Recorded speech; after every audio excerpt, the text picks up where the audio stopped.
get up on your feet. What you need to do is catch up with them. Bounce, man, get up on your feet and help me get it. Teenagers being kept under lock and key as they grapple with mental health issues are the focus in a raw and honest documentary going inside a psychiatric hospital.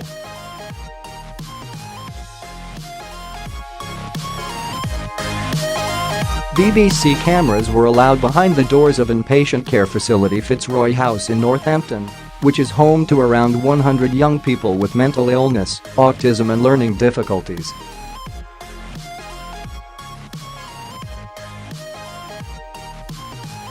BBC Two's Girls on the Edge followed the stories of 3 young women who have all been sectioned under the Mental Health Act.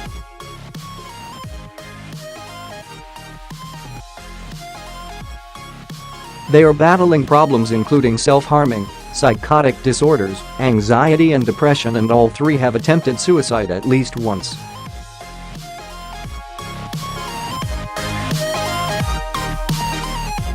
Their detainment at the medical center is indefinite, and the film explored the impact on the patients, their parents and families who don't know when they'll be allowed home.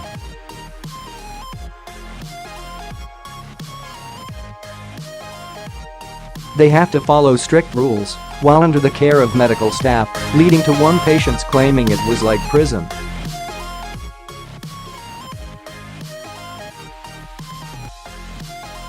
The staff must keep a close watch on the teenagers, observing them 24 hours a day as they attend therapy sessions in a bid to get better and be deemed stable enough to return home to their families.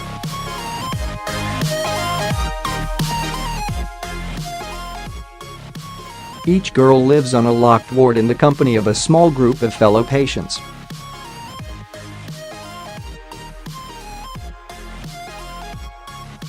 Here, Female focuses on the 3 women at the center of the documentary. It's my normal now. Jade's life in the confines of the psychiatric ward. Jade, 18, who takes a mixture of antidepressants and antipsychotic drugs to help stabilize her mood, is banned from social media and is supervised when handling risk items such as mirrors or glass.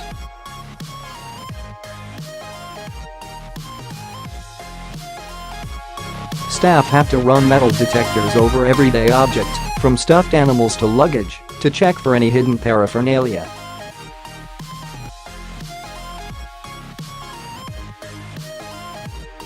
But for Jade, who had been sectioned for 18 months at the start of the documentary and diagnosed with schizotypal personality disorder, the tight restrictions were something she has grown used to.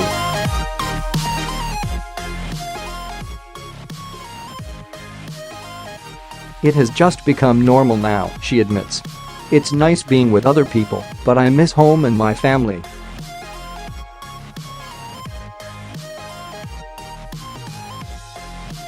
Jade's mother Claire has stood firmly by her daughter's side as she deals with her mental health issues, but admits she blames herself for not noticing something was wrong sooner.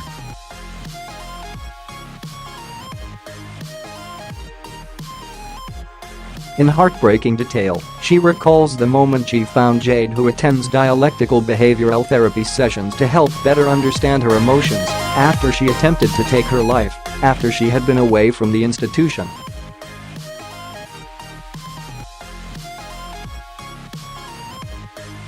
We phoned the center and said we were bringing her straight back, she said, adding that it was a relief to have her back in hospital.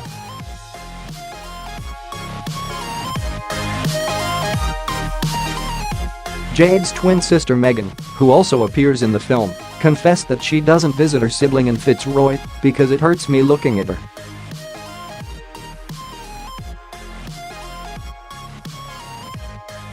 She said, "To me it feels like she is in prison. The girls must attend regular behavioral therapy sessions and psychiatrists are on hand to meet with parents so that they are constantly informed of their children's progress."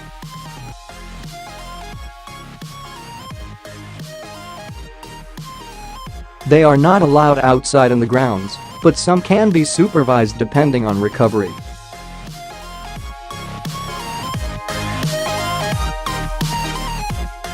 And only when they are nearing discharge from the center are patients allowed access to the nearby town center, all closely monitored.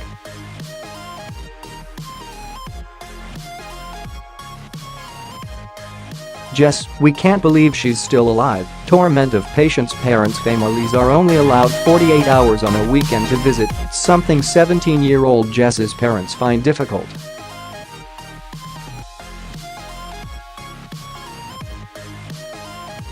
They have to make a 300-mile round trip to Northampton to see her every week. Jess was first sectioned when she was 13 and has been to 9 different hospitals around the country and has only spent 14 months of the past 5 years at home.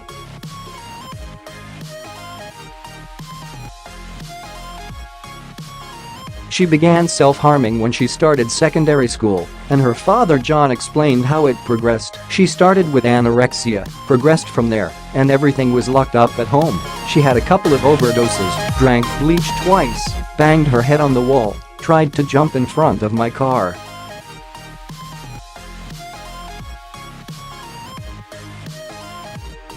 We can't believe she is still alive today, he added. Jess has become institutionalized over time and suffers extreme panic attacks in large crowds and hasn't been outside of the center in a long time. When you've been in a while, you only know hospital life. It's scary then to leave.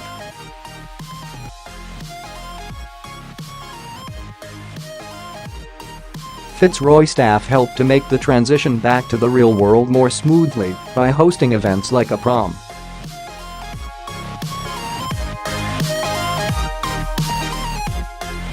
But it became too much for Jess, who ran out of the party and had to be calmed down with ice rubbed on her neck, a technique used by staff to help patients focus.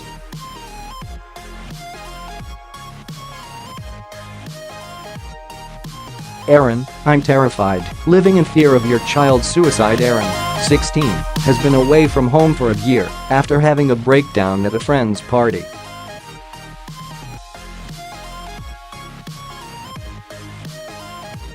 She said her depression and anxiety had been building up over time before she snapped.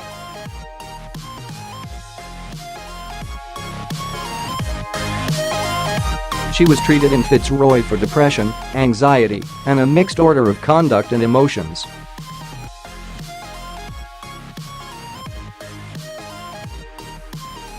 Her mother Emma was worried about her return because of her attempted suicide. As she built up to being discharged during a previous stay, Erin was staying with her father Kevin when she swallowed pills in an attempt to kill herself.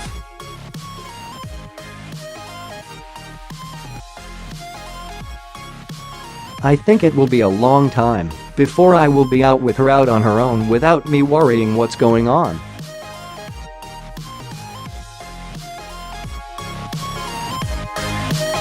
It's terrifying. I'm terrified, her mother said. She will do it because she is a fighter and she is strong.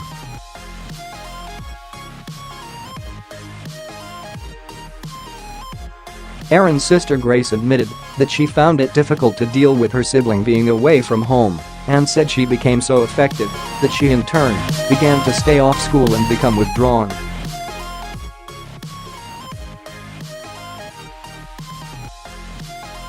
I didn't speak up because I felt Erin needed the support more than I did, she said.